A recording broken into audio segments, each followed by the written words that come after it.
காட்டில் மாம்பழ வீடு. ஒரு அழகான காட்டில் இருந்த உயரமான மரக்கிளையில் மீனுக்குருவி தன் குழந்தை மீராவோட வாழ்ந்து வந்துச்சு. மீரா, அம்மா உணவு தேடுறதுக்காக போகிறேன், நீ வீட்டுக்குள்ளேயே பத்திரமா இரு. அம்மா சொன்னது ஞாபகம் இருக்குல்ல? கழுகு வந்தா நீ என்ன செய்வ? எனக்கு ஞாபகம் இருக்குமா. கழுகு வந்தா கூட்டுக்குள்ள போய் ஒளிஞ்சுக்கணும். அதை மீறியும் கழுகு என்ன கண்டுபிடிச்சிட்டா கழுகோட கண்ணுல நான் மிளகா பொடியை தூவணும். சமத்து பொண்ணு, எல்லாம் ஞாபகம் வச்சிருக்க. அம்மா சீக்கிரம் போயிட்டு வந்துடுறேன், நீ பத்திரமா இரு அப்படின்னு சொன்ன மீனுக்குருவி உணவு தேடுறதுக்காக பறந்து போச்சு. குழந்தை மீராவோ தனியாகவே தன்னோட கூட்டுல இருந்து விளையாடிட்டு இருந்தா. ரொம்ப போர் அடிக்குது, தனியா விளையாடவே எனக்கு பிடிக்கல. ஜக்கு அண்ணா கூட விளையாடினா ரொம்ப ஜாலியா இருக்கும் அப்படின்னு சொல்லிக்கிட்டு குழந்தை மீரா ஜக்கு காகத்தோட வீட்டை நோக்கி பறந்து போச்சு. அந்த நேரத்துல கனிக்காகவும் ஃப்ரிட்ஜுக்குள்ள இருந்த ஒரு ஐஸ்கிரீம் எடுத்து ஜக்குக்கு கொடுத்துச்சு. அம்மா அம்மா, உங்ககிட்ட இருக்கிற ஐஸ்கிரீமையும் எனக்கு தாங்க, எனக்கு 2 ஐஸ்கிரீம் வேணும். டே ஜக்கு, அதான் ஒரு ஐஸ்கிரீம் உங்ககிட்ட இருக்குல்ல, இந்த ஐஸ்கிரீம் அப்பாவுக்கு, ஒழுங்கா இதை போய் சாப்பிடு. உடனே ஜக்குவும் தன் வீட்டோட வெளியே வந்து தன் கிட்ட இருந்த ஐஸ்கிரீமை ரொம்ப சந்தோஷமா சாப்பிட ஆரம்பிச்சான். அந்த நேரத்துல மீரா ஜக்குவோட பக்கத்துல வந்தா. ஜக்கு அண்ணா, ஜக்கு அண்ணா, நாம 2 பேரும் சேர்ந்து பந்து விளையாடலாமா? நான் இந்த ஐஸ்கிரீமை சாப்பிட்டு வரேன். ஆஹா, ஃப்ரிட்ஜுக்குள்ள இருக்கிற இன்னொரு ஐஸ்கிரீமையும் எடுக்கிறதுக்கு ஒரு நல்ல வாய்ப்பு கிடைச்சது. இந்த மீராவை அதுக்கு பயன்படுத்திக்க வேண்டியதுதான் அப்படின்னு ஜக்குக்காகவும் தன் மனசுக்குள்ள ஒரு திட்டத்தை போட்டுச்சு. ஜக்குவும் கொஞ்ச நேரத்திலேயே அந்த ஐஸ்கிரீம் மொத்தத்தையும் சாப்பிட்டான். அம்மா அம்மா, சீக்கிரம் வாங்க, இந்த மீரா என்கிட்ட இருந்த ஐஸ்கிரீமை புடுங்கி சாப்பிட்டா. டே ஜக்கு, என்ன ஆச்சு?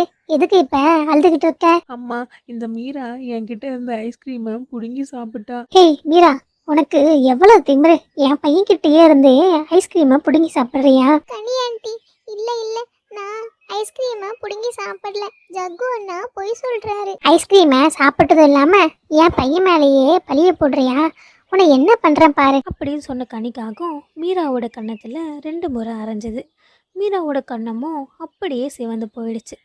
மீராவும் ரொம்ப வருத்தத்தோட தான் வீட்டுக்கு பறந்து போயிட்டான். கொஞ்ச நேரத்திலேயே மீனுக்குருவியும் தன் குழந்தைக்கு உணவு எடுத்துக்கிட்டு தன்னோட வீட்டுக்கு வந்துச்சு. டே ஜக்கு, போதும் அழுகே நிறுத்து, ஃப்ரிட்ஜுக்குள்ள இருக்கிற இன்னொரு ஐஸ்கிரீமை நான் உனக்கு எடுத்து தரேன் அப்படின்னு சொன்ன கனிக்காகவும் தான் பையன்கிட்ட இன்னொரு ஐஸ்கிரீமை எடுத்து கொடுத்தது.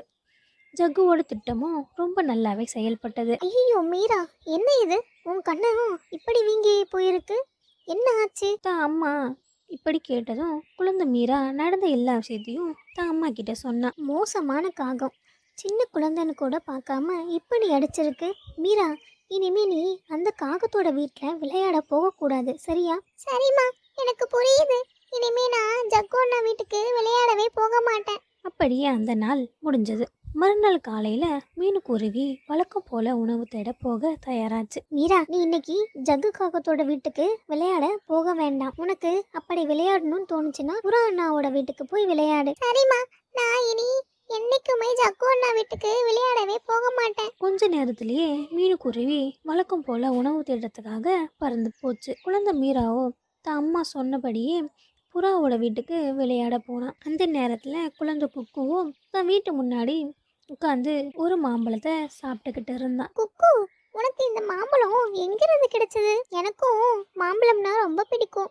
நம்ம காட்டுல எங்க மாம்பழ மரம் இருக்கு சொல்றியா? நம்ம காட்டுல மாம்பழ மரம் இல்ல, எனக்கு இந்த மாம்பழமும் பக்கத்து காட்டுல இருந்து கிடைச்சது.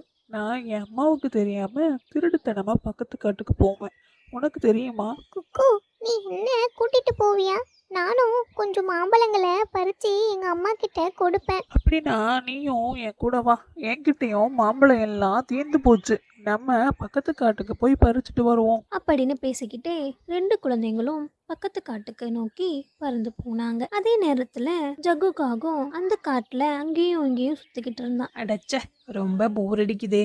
மீராவை ஏதாச்சும் பிரச்சனையில மாட்டி விட்டு அதை நம்ம வேடிக்கை பார்க்க வேண்டியதுதான் அப்படின்னு சொல்லிக்கிட்டு ஜக்குக்காகவும் மீராவை தேடிட்டு இருந்துச்சு. அந்த சமயத்துல கிளியோட பையன் விச்சுவும் தான் வீட்டுக்கு முன்னாடி வந்து விளையாடிட்டு இருந்தான். டே வச்சு, நீ மீராவை எங்கேயாச்சும் பாத்தியா? ஆமா, பார்த்தேன். அவங்க 2 பேரும் பக்கத்து காட்டை நோக்கி போய்கிட்டு இருந்தாங்க. என்ன பக்கத்து காட்டுக்கு போறாங்களா? அப்ப இன்னைக்கு வேடிக்கை இன்னும் ஜாலியா இருக்கும். அப்படின்னு சொல்லிக்கிட்டு ஜக்கு பக்கத்து காட்டை நோக்கி போக ஆரம்பிச்சான். ஒரு வழியா அந்த 2 குழந்தைங்களும் மாம்பழ மரத்தை கண்டுபிடிச்சாங்க. இந்த மரத்துல எவ்வளவு மாம்பழம் இருக்கு குக்கு அண்ணா, இத பாக்குறதுக்கே ரொம்ப நல்லா இருக்கு. ஆமா மீரா, ஆனா மழை வரா மாதிரி இருக்கு. நம்ம சீக்கிரம் மாம்பழங்களை பறிச்சுக்கிட்டு வீட்டுக்கு போகணும். ஆனா கொஞ்ச நேரத்திலேயே காட்டுல ரொம்ப பலமா மழை பெய்ய ஆரம்பிச்சது. அந்த சமயத்துல பக்கத்து காட்டுக்கு வந்தாகவும் மழையில மாட்டிக்கிச்சு. இந்த நேரத்துல மழை பெஞ்சிடுச்சு. இப்ப நான் எப்படி என் காட்டுக்கு திரும்பி போறது? அப்படின்னு சொல்லிக்கிட்டே ஜக்குக்காகவும் பறந்துக்கிட்டு இருந்துச்சு.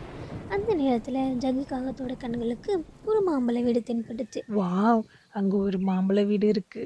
மழை நிக்கிற வரைக்கும் அந்த வீட்டுக்குள்ளேயே போயிட வேண்டியதுதான். அப்படின்னு சொல்லிக்கிட்டே ஜக்குக்காகவும் அந்த வீட்டோட கதவை தட்ட ஆரம்பிச்சது. உடனே அந்த வீட்டுக்குள்ள இருந்து ஒரு பெரிய பேய் வெளியே வந்துச்சு.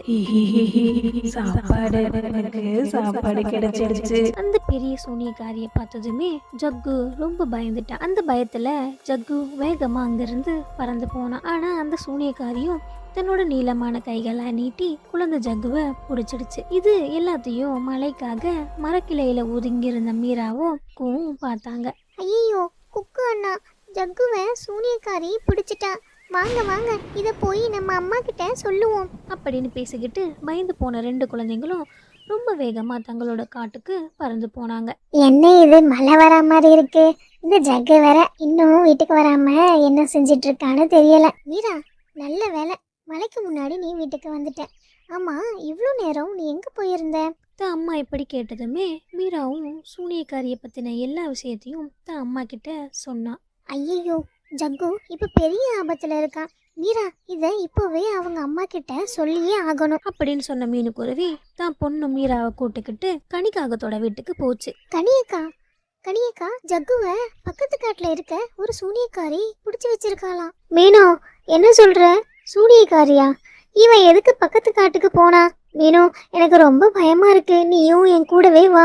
என் பையனை எப்படியாச்சும் காப்பாற்றணும். கனியக்கா, நீங்க தைரியமா இருங்க. மீரா நமக்கு வழிகாட்டுவா அப்படின்னு பேசிக்கிட்டே 3 பறவைங்களும் பக்கத்து காட்டை நோக்கி பறந்து போனாங்க. கனிக்காகமும் அந்த மாம்பழ வீட்டோட கதவை வேகமா தட்டினா. உடனே வீட்டுக்குள்ள இருந்த அந்த சூனியக்காரி வெளியே வந்துச்சு.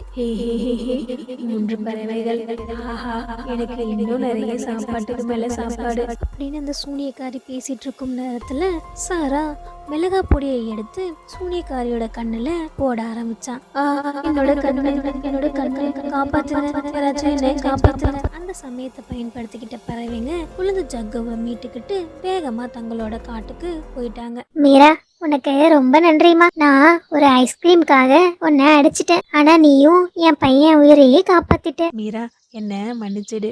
இனிமே நான் எந்த வகையிலையுமே உன்னை தொந்தரவு செய்ய மாட்டேன். அன்னைக்கு ஐஸ்கிரீமை சாப்பிட்டது நான் தான்மா. நான் பொய் சொல்லிட்டேன். என்ன மன்னிச்சிடுங்க. மீனோ ஆண்டி, மீரா, நீங்களும் என்ன மன்னிச்சிடுங்க அப்படின்னு பேசிக்கிட்டே ஜக்குக்காகவும் கனிக்காகவும் அன்னைக்கு ஒரு நல்ல பாடத்தை கத்துக்கிட்டாங்க. மீனுக்குருவியோ தான் பொண்ணோட புத்திசாலித்தனத்தை நினைச்சு ரொம்பவே பெருமைப்பட்டுச்சு. தேங்க்ஸ் ஃபார் வாட்சிங். இந்த ஸ்டோரி பிடிச்சிருந்துச்சுன்னா லைக் பண்ணுங்க, ஷேர் பண்ணுங்க, நம்மளோட சேனலை சப்ஸ்கிரைப் பண்ணிக்கோங்க. இன்னொரு ஸ்டோரியில மீட் பண்ணலாம். பாய்.